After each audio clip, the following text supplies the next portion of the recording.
여러분 대신방 기간을 지나고 계시지요?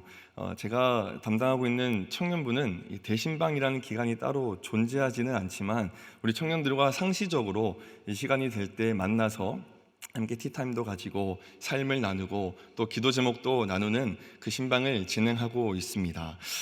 여러분 제가 우리 청년들과 함께 신방하면서 이렇게 대화를 나누다 보면 직장을 다니고 있는 청년들에게 공통적으로 발견할 수 있는 것이 한 가지가 있습니다. 그것이 무엇이냐면 언제나 이직을 준비하고 있다라는 것입니다. 저는 더 좋은 조건을 찾기 위함이라고 생각을 했었는데요. 그래서 내 커리어를 조금 더 높이기 위해서라고 생각을 했었는데 조금 더 대화를 해보고 또 깊은 대화를 나누다 보면 그보다 이 직장의 어려움과 직장의 버거움을 견디지 못해서 그것을 버티지 못해서 언제든지 이직을 할 준비를 하고 있다라는 것을 깨닫게 되었습니다. 사회학자들은 이런 현상을 놓고요, 오늘날 젊은 청년들이 이직을 너무나 많이 준비하고 있다라는 현상을 놓고 이들이 성장 과정에서 이 도전과 인내를 충분히 경험하지 못한 데서 비롯된 현상이다라고 이야기를 하고 있습니다. 그러니 이 성장을 해야 할 때 우리 부모 세대들은 다 알지 않습니까? 고난과 또 인내를 겪으면서 우리가 조금 더 성장한다라는 것인데 청년의 세대들은 그 성장이 오기 전에 포기하고 떠나간다라는 것이죠. 그래서 이런 현상에서 청년들이 그런 모습을 보이고 있다라는 것을 이야기합니다. 그래서 오늘날 청년 세대들을 보면서 이 피터팬 증후군에 걸렸다라고 이야기를 합니다. 피터팬 증후군 말입니다. 여러분 이 증후군은 이 제임스 매슈 베리가 쓴 이 피터와 웬디의 주인공의 이름에서 착안해서 이름 지은 증후군인데요. 나이를 먹지 않는 네버랜드에 사는 피터팬처럼 육체적으로는 다 자란 것 같지만 실상은 여전히 아이처럼 살고 있는, 즉 성장은 했으나 성숙하지 못한 세대를 의미한다라는 것입니다.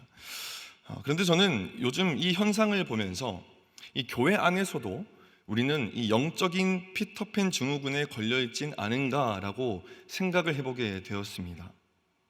신앙의 연수는 자랐지만 실제 믿음은 어린아이 수준에 머물러 있는 모습, 또 교회는 오래 다녔지만 여전히 기도의 자리는 낯선 모습, 말씀을 많이 들었지만 삶에선 여전히 자기중심적으로 선택하며 살아가고 있는 모습, 믿음을 이야기하지만 말과 행동이 따로 놀고 있는 모습, 여러분 이런 모습들은 영적인 피터팬 증후군에 빠져 있는 모습이라고 할 수 있을 것 같습니다.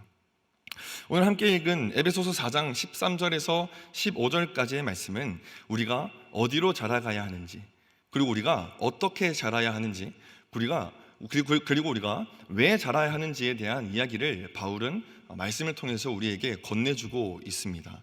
여러분 이 시간 바라기는 이 말씀 시간 앞에서 스스로에게 질문해보는 시간 되길 원합니다.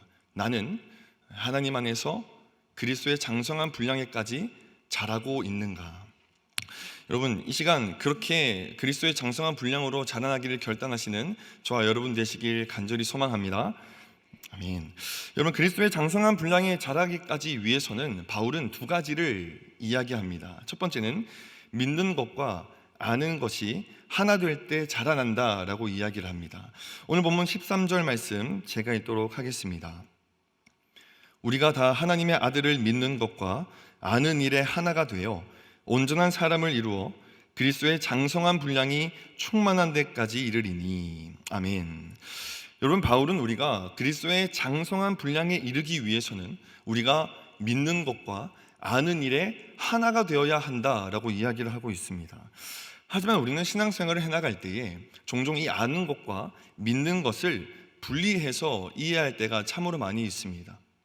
아는 것은 지식의 일, 머리의 일이라고 생각을 하고 믿는 것은 마음이나 감정으로 하는 일이라고 생각한다라는 것입니다. 그리고 우리는 그 믿는 것을 아는 것과 동일하게 생각할 때가 참으로 많이 있다라는 것입니다. 그러나 성경에서 말하는 믿음은요, 이 단순한 감정이 아니라, 단순한 감정의 영역이 아니라 실질적인 신뢰의 문제라고 이야기를 하고 있습니다. 즉 믿는 것과 아는 것이 하나 된다라고 하는 것은, 하나님을 안다라는 것은 단지 정보를 아는 것이 아니라 그 정보를 넘어서 그분의 성품을 알고 그 성품을 신뢰하는 단계까지 나아가는 것이 아는 것과 믿는 것이 하나 되는 것이다 라고 이야기를 하고 있다라는 것이죠. 여러분 저는 6년 터울의 남동생이 하나 있습니다. 남동생이 운전면허를 딴 직후에 있었던 일인데요. 제 동생은 운전학원과 또 아버지로부터 이 개인적인 운전 레슨을 받음으로써 충분히 연습을 했습니다. 그런데 제 동생은 평소에 급한 성격을 가지고 있었고 이 덤벙덤벙 거리는 성격을 가지고 있었습니다. 그런데 아버지가 연습을 끝나고 나서 저와 어머니에게 말씀해 주실 때 운전은 차분하게 잘 하더라라는 겁니다. 평소의 행실과 다르게 운전은 차분히 잘 하더라라는 거예요. 시험 결과는 어땠을까요? 시험 결과는 한 번에 합격을 했습니다. 예상치 못한 결과에 어머니는 칭찬을 아끼지 않으셨죠. 잘할 줄 알았다. 아빠가 너 운전 연수하고 왔을 때 그렇게 잘한다고 하더니 너 한 번에 딸 줄 알았다. 내가 그렇게 믿고 있었다라고 이야기를 하시는 겁니다. 그리고 제 동생이 어머니에게 이렇게 말씀했습니다. 엄마, 그러면 오늘 일일 보험을 들어서 저녁에 저랑 같이 밤에 드라이브를 갈까요? 라고 이야기를 하는 겁니다. 저희 어머니는 침묵하셨습니다. 여러분, 왜 그랬을까요? 저희 어머니는 이 동생의 운전 실력을 안다고는 했지만 신뢰하지는 않았던 것입니다. 여러분, 가벼운 이야기로 얘기했지만 사실 이 모습은 우리의 신앙도 마찬가지다라는 것입니다. 우리는 하나님에 대해서 많은 것을 알고 있습니다. 하나님은 선하신 분이시고 하나님은 사랑이 많으신 분이시고 하나님은 우리의 죄를 위해서 하나뿐인 아들 예수 그리스도를 이 땅에 보내셔서 십자가에 매다셨고 그것으로 끝나지 않고 우리에게 부활의 기쁨과 승리의 기쁨을 주시기 위해서 그 하나뿐인 아들을 부활시키셨다라는 것을 우리는 알고 있다라는 것입니다. 그런데 막상 어려운 상황이 닥치면, 내 상황 가운데 어려운 상황이 조금이라도 닥치게 된다면 그 하나님을 신뢰하는 모습은 우리에게는 온데간데 없을 때가 참으로 많이 있습니다. 그 상황 가운데 우리는 이렇게 이야기합니다. 하나님, 정말 나를 도우실 수가 있으십니까? 하나님, 이 어려운 상황도 주님의 선하신 뜻 안에 있는 것이 확실합니까? 여러분, 이러한 질문들이 우리의 그 상황 가운데 먼저 떠오르게 된다면 사실 우리는 하나님에 대한 지식은 많이 있지만 신뢰는 없는 상태인 것과 동일하다라고 생각할 수 있습니다. 그래서 우리는 말씀을 믿습니다 라고 말하면서도 실제로는 그 말씀보다 내 감정, 내 상황, 내 역량, 내 경험을 더 신뢰할 때가 더 있다라는 것이죠. 그렇게 우리는 여전히 흔들리고 여전히 두려워하고 여전히 염려하는 것입니다. 바울은 이 믿음과 알미 하나가 될 때에 온전한 사람을 이룬다라고 이야기를 합니다. 여러분, 이때 말하고 있는 이 온전하다라는 것은 단순히 완전해진다라는 의미를 넘어섭니다. 여기서 온전하게 하다라는 헬라어 뜻은요, 카타르티조라는 단어를 사용하는데요, 부러진 뼈를 끼워 맞추다라는 뜻을 가지고 있습니다. 부러진 뼈를 끼워 맞추다라는 것이 바울이 말하는 온전함에 대한 의미라는 것이죠. 즉, 믿는 것과 아는 것이 하나 되기 위해서는요, 그만큼 큰 고통이 따르게 된다라는 것입니다. 한순간에 이루어진다라는 게 아니라는 거예요.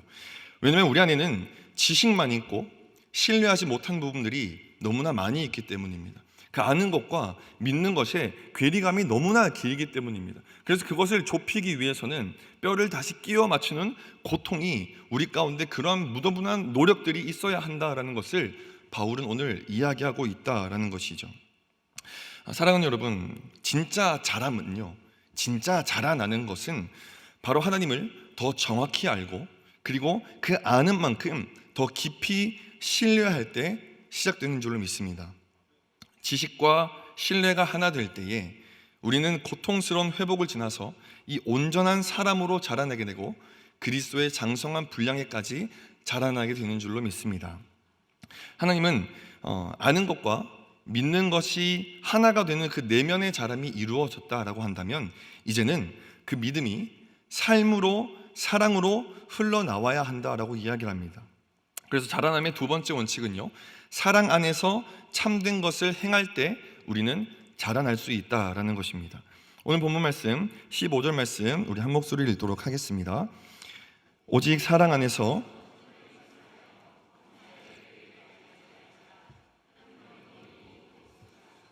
아멘. 바울이 말하는 성숙, 곧 그리스도께까지 자라나는 삶은 사랑 안에서 참된 것을 행할 때 자라날 수 있다라고 이야기를 하고 있습니다.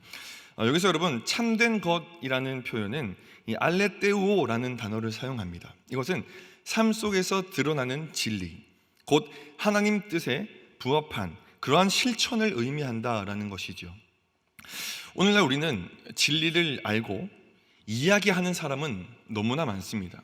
우리가 아는 진리를 가지고 말로써 표현하고 전달하고 이야기하는 사람은 너무나 많다라는 것이죠. 그런데 그 진리를 사랑으로 살아내는 사람은 참으로 드문 시대에 우리는 살아가고 있습니다. 우리는 종종 이 진리를 말하는 것으로 인하여서 우리의 의로움을 드러낼 때가 참으로 많이 있습니다. 내가 알고 있는 진리로 상대방의 잘못을 지적하면서 나의 발음을 더 증명하려 한다라는 것이죠. 상대방의 잘못을 지적함으로써 내가 그렇게 진리를 입으로 말함으로써 상대방을 생각한다곤 하지만 그것을 통하여서 우리가 더 성장했다, 내가 조금 더 낫다, 내가 저 사람보다는 더 훨씬 나은 위치에 성장했구나라고 그렇게 느끼며 살아가는 게 우리들의 모습이라는 것입니다. 하지만 여러분, 그 말이 사랑 없이 전해질 때에 듣는 이의 마음은 그게 위로가 되는 것이 아니라, 그것이 도움이 되는 것이 아니라 오히려 그 마음을, 모든 것들을 무너뜨릴 수 있다라는 것을 우리는 알아야 합니다. 여러분, 이 모습은 그리스도께로 성장하지 못한 사람들의 모습입니다. 여러분, 이와 관련하여서 한 목사님을 소개하고 싶습니다. 존 스토트 목사님을 소개하려고 하는데요. 여러분, 이 목사님은 이 런던 복음주의 진영의 이 대표적인 설교자로서 이 누구보다 교리적인 정통성을 중요하는 목사님이셨습니다. 누구보다 이 교리적인 정통성을 중요하게 생각하는 목사님이셨다라는 거예요. 그런데 이 목사님이 삶을 살아가다가 점차 이 가난한 자, 그리고 타 문화권의 사람, 그리고 여성, 그리고 사회적 약자를 향한 이 교회의 무관심을 바라보게 된 것입니다. 교회 안에서는 하나님의 말씀을 잘 듣고 하나님에 대한 지식은 날로 쌓여져 가고 있는데 그 사회적 약자들에 대한 교회의 무관심이 눈에 들어오기 시작했다라는 거예요. 그 모습이야말로 존 스토트 목사님은 진리를 삶으로 연결하지 못하는 상태다라고 진단했습니다. 그리고 존 스토트 목사님은 자신의 저서 이 변론자 그리스도에서 이렇게 이야기를 합니다. 사랑 없는 진리는 거칠어지고 진리 없는 사랑은 무르다. 사랑 없는 진리는 거칠어지고 진리 없는 사랑은 무르다라고 이야기를 했다라는 겁니다. 여러분, 그의 삶과 그의 신학은 이 교리적인 확신에서 출발했지만 이 세상 가운데 사랑의 결핍을 본 후에는 이 사랑 안에서 진리를 행하는 것이 없으면 교회는 그리스도 몸으로서 성장하지 못한다라는 것을 바라보았다라는 것입니다. 우리가 따르는 예수 그리스도도 그러했습니다. 예수 그리스도는 말씀으로써 하나님 나라를 선포하셨고, 말씀으로써 진리를 정하셨고, 또 말씀으로써 옳은 것과 옳지 않은 것을 선포하셨고, 말씀으로 기적을 행하셨습니다. 그런데 예수 그리스도는 말로서만 그 진리를 전하는 것에 그치지 않으셨다라는 것입니다. 예수 그리스도는 삶으로 그 진리를 사랑으로 살아내셨습니다. 직접 낮은 자들과 친구가 되어주셨고, 병자들을 고치셨고, 환대하셨고, 정의와 공의를 그 예수 그리스도의 사랑의 삶으로 실천하셨다라는 것입니다. 사랑하는 성도님들, 우리는 얼마나 사랑으로 돕고, 얼마나 사랑으로 품고, 얼마나 사랑으로 실천하며 우리가 들은 그 진리를 삶 가운데 그렇게 전하고 계십니까? 사람들은 내가 외친 정답보다 내 속에서 드러나는, 내 삶에서 드러나는 그 사랑의 진실함을 통해서 하나님을 더 깊이 만나게 되는 줄로 믿습니다. 사랑 안에서 참된 것을 행할 때 우리는 비로소 그리스도께로 자라나게 되는 줄로 믿습니다. 오늘 우리의 말과 행동, 모든 관계 속에서 그러한 사랑의 실천이 넘쳐나는 저와 여러분 되시길 간절히 소망합니다.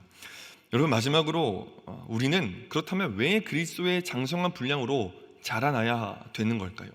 우리는 왜 자라야 하는 걸까요? 여러분, 바울은 14절과 16절 말씀에서 정확하게 그 이유를 두 가지로 설명하고 있습니다. 첫 번째는 14절에서 이 세상의 풍조에 흔들리지 않기 위해서 우리는 자라나야 된다라고 이야기를 합니다. 세상의 풍조에 흔들리지 않기 위해서. 그리고 두 번째 이유는 그 16절 말씀에 그리스도의 몸된 교회를 세우기 위해서라고 이야기합니다. 다시요. 그리스도의 몸된 교회를 세우기 위해서 우리는 자라나야 한다라는 것입니다. 오늘날 우리는 유튜브, 또 SNS, 수많은 자기계발서, 그리고 왜곡된 복음 등 수많은 말과 수많은 정보 속에서 살아가고 있습니다.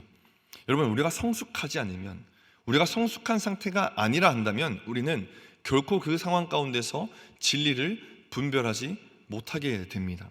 쉽게 흔들려서 결국 그리스도에게까지 자라나는 것이 아니라 오히려 그리스도와 멀어질 수 있다라는 것이죠. 그래서 우리는 자라나야 하는 것입니다. 여러분, 바울은 교회를 이 그리스도를 머리로 한 하나의 몸으로 설명하고 있습니다. 그리스도를 머리로 한 하나의 몸이 우리 교회다라고 이야기를 하고 있다라는 거예요. 여러분, 몸이 건강하게 자라나기 위해서는요, 모든 지체가, 각각의 지체가 건강하게 자라나야 합니다.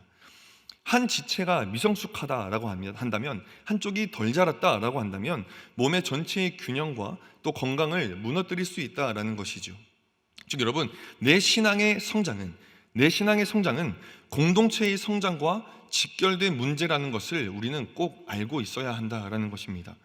교회의 분열과 교회의 무기력은요, 결국 자라지 않는 개인들로부터 시작되는 것입니다. 그래서 우리는 혼자 살기 위해서, 혼자 자라나기 위해서 우리가 그리스도의 장성한 분량으로 자라나야 하는 것이 아니라 함께 세워져 나가기 위해서, 우리가 몸된 교회로서 함께 세워져 나가기 위해서 우리는 자라나야 한다라는 것이죠. 말씀을 맺기 원합니다. 사랑하는 성도 여러분, 오늘 우리는 영적으로 자라고 있는가에 대한 질문 앞에 서 있습니다. 여러분, 믿는 것과 아는 것이 여러분들의 신앙 가운데서 하나가 되고 있습니까? 진리를 사랑 안에서 실천해 나가고 계십니까? 세상의 풍조에 흔들리지 않고 교회를 세워나가는 그 올바른 지체로서 자라나고 계십니까? 신앙은 머무는 것이 아닙니다. 신앙은 결코 어느 수준 가서 머무르는 것이 아니다라는 것입니다. 결국 계속해서 자라나는 여정이 바로 신앙의 여정이라는 것입니다. 여러분, 예수님을 믿고 구원받는 것에서 끝나는 것이 아니라 날마다 예수님을 닮아가는 길, 더 성숙한 믿음의 사람으로 세워져야 하는 것입니다. 여러분, 이 시간 우리가 마음 가운데 혹여나 내 삶이 영적인 피터팬 증후군에서 피터팬 증후군을 앓고 있는 모습들이 있었다면 이 시간 그 모든 피터팬 증후군들 내려놓으시고 탈피하시길 바랍니다. 그리고 성장했으나 이 성숙하지 못한 신앙에서 벗어나서 우리 모두가 그리스도의 장성한 분량에까지 이르게 되는 저와 여러분 되시길 간절히 소망합니다. 이 시간 함께 기도하도록 하겠습니다. 사랑의 주님, 오늘 말씀을 통해 저희 안에 멈춰 있었던 신앙을 돌아보게 하시니 감사합니다. 믿는 것과 아는 것이 하나 되어 주님을 더욱더 깊이 신뢰하게 하시고 사랑 안에서 참된 것을 살아내는 믿음으로 자라가게 하여 주시옵소서. 세상의 말에 흔들리지 않고 그리스도의 몸된 교회를 세우는 성숙한 지체로 자라나길 원합니다. 오늘 이 시간 어린 나이에 신앙을 벗고 그리스도의 장성한 분량에까지 자라나기를 결단하오니 우리의 걸음을 주님께서 가장 완벽한 길로 인도하여 주시옵소서. 예수 그리스도의 이름으로 간절히 기도드립니다. 아멘.